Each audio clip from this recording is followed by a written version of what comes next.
This is my video explaining my concept map for Mod 3 and Family Ministry Leadership for the book Undercover, written by John Bevere. So what I did first before I made the concept map was I just wrote down just some main points that I thought were important in the book and kind of summed up what the author was trying to get across. So we can go through these. The first one is sin. I believe it's the first or second chapter.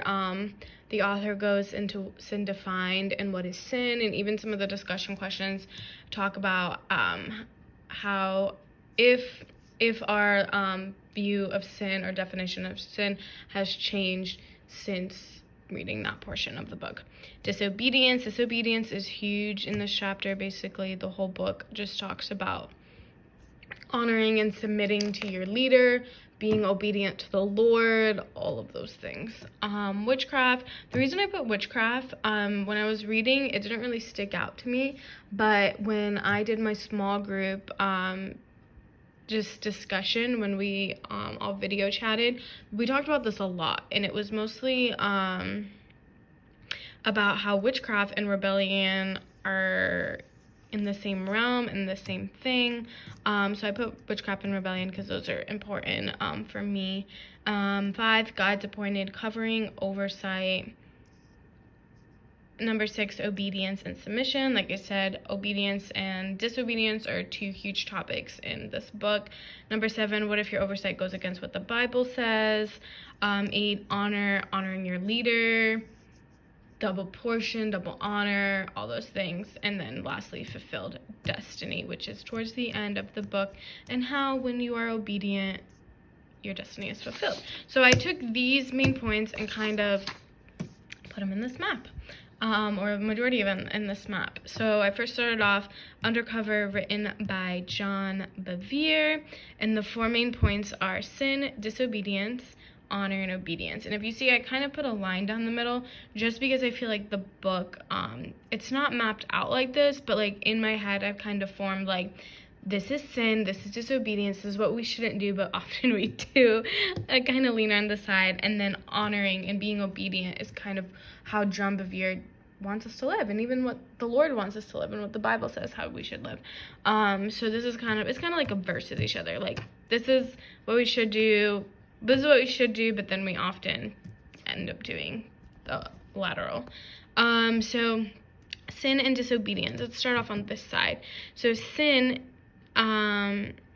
disobedience is a form of sin. And these are not defined as the undercover. Disobedience leads to rebellion. Sin leads to rebellion. When you are disobedient, you are rebelling against God. Plain and simple, you are rebelling against God. And then rebellion is a form of witchcraft. And like I said before, I put this because it was one of the main topics we talked about in our small group discussion. And it obviously blew my mind because to us, it's not a big deal. Like, if we're disobedient, if we don't listen to our parents, even if, we go go against God a little bit, like we're partially obedient, we do kind of what he says but not fully, like we don't think it's that big of a deal. We kind of water it down in a sense, but the reality is rebellion is a form of witchcraft, and like when we are rebelling against the Lord, like that is the same as witchcraft. And if you've grown up in church, witchcraft is a no, like you don't do witchcraft. And then I put in examples, 1 Samuel 15:23, which says, for rebellion is as the sin of witchcraft, and stubbornness is an iniquity and idolatry. Because thou hast rejected the word of the Lord, he hath also rejected thee from being king. So this is the sin and disobedience side. Rebellion is a form of witchcraft. And on this side, this undercover is defined as obedience. Obedience is honor. It leads to an undercover. Honor and obedience leads to submission. When you are obedient, you are submitting to God. You're submitting to your leader. And when you are in submission, like, it's gonna fulfill your destiny. What does that mean? Like, you have this plan and this this amazing life and these amazing gifts and talents that God has given you, but he has such a great plan for your life. Jeremiah 29:11. So when you are obedient to the Lord, when you submit to him, your destiny will be fulfilled. And in the book, it talks about the hall of faith in Hebrews, and when you are obedient, your destiny is fulfilled.